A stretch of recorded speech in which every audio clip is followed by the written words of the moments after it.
You know that feeling, right? We've all been there. That sharp, hollow sting when you're left out or turned down or just pushed away. It's one of those things that feels so incredibly personal, so isolating, even though pretty much everyone on Earth has felt it.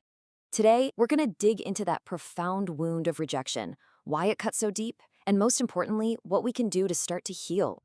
So, let's just get right to the heart of it. Why does rejection hurt so dang badly? I mean, it feels like more than just disappointment, doesn't it? It's a pain that can feel, well, physical, almost like you've actually been injured. And as we're about to see, there's a really powerful scientific reason for that. Okay, so the first big idea to get your head around is that rejection isn't just about hurt feelings. It's way deeper than that.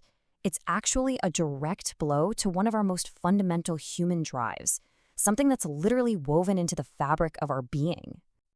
And that drive? It's the need to belong. Now, this isn't just some casual preference or an emotional luxury. No, this is a core motivation. Our biology treats our need for connection as being just as essential to our survival as food or water. We are, quite literally, wired to connect with each other. Okay, so let's dive into this because this is where things get really fascinating.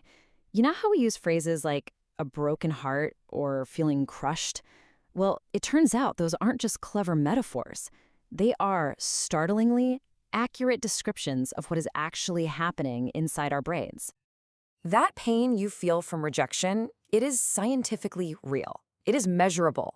This is not something to just get over or toughen up about.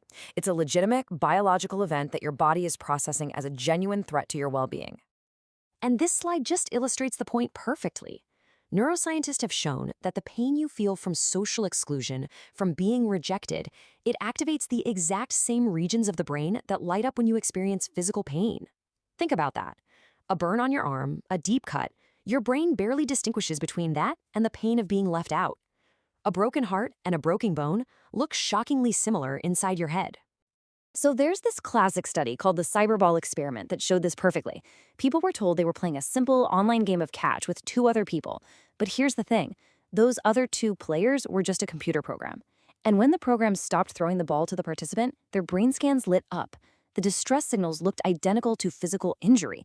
Just being left out of a totally meaningless virtual game was enough to trigger this deep primal pain response. Wild, right? So the crucial takeaway here, the bottom line, is this. Our need for connection is hardwired into us. It is a biological necessity for our well-being.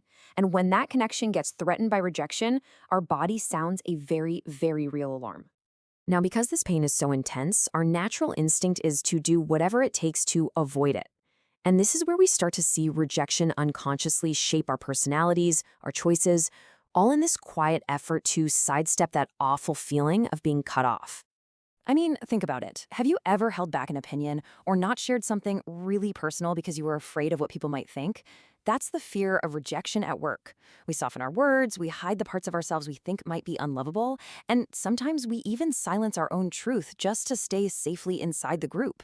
Heck, even the super common fear of public speaking, it's usually less about the speaking itself and way more about that deep, gut-level dread of the group's disapproval. But what happens when that fear, or maybe actual rejection, leads to long-term isolation? Well, this is where the consequences move from just being painful to being genuinely dangerous. When rejection isn't just a one-time event, but becomes a chronic state of being, it starts to erode not just our happiness, but our physical health. Because when that fundamental need to belong goes unmet for a really long time, well, the results are devastating. The body and the mind, they just can't thrive in a state of disconnection.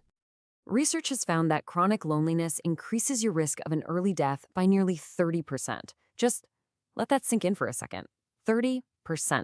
That makes long-term isolation as big of a health risk as other major factors we all take really seriously.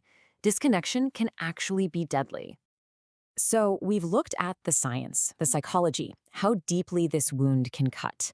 But the story does not end in the pain, not at all. Understanding it is really the first step toward healing. So let's shift gears now to a call for reconnection, because believe it or not, there is a clear path forward. Maybe the most empowering way to reframe all of this is to stop seeing rejection as some kind of verdict on your worth and start seeing it as a signal. It's a message from your soul, from your biology, screaming at you that an essential need, that need for connection, isn't being met. It's an alarm bell telling you to seek belonging. So, this path to healing really breaks down into 3 clear steps. First, you have to recognize the signal. That means you acknowledge the pain and its message instead of just trying to dismiss it. Second, you have to actively move toward reconnection. That could mean reaching out to others, reconnecting with your own true self, or for many people, connecting to something spiritual. And finally, on a bigger level as a community, we have to foster acceptance and build spaces where people feel seen and valued for who they are. And this really just brings us right to the core truth of the matter. As this quote puts it so powerfully, belonging isn't some privilege you earn or a nice to have. It is fundamental to our existence. It's as essential as the very air we breathe. And that really leaves us with one final, crucial question. Knowing everything we now know, that connection is a biological necessity and that isolation is a genuine threat to our well-being, how can we, in our own lives, in our families, and in our communities, intentionally build a world with more belonging for everyone? What's just one small step you could take today?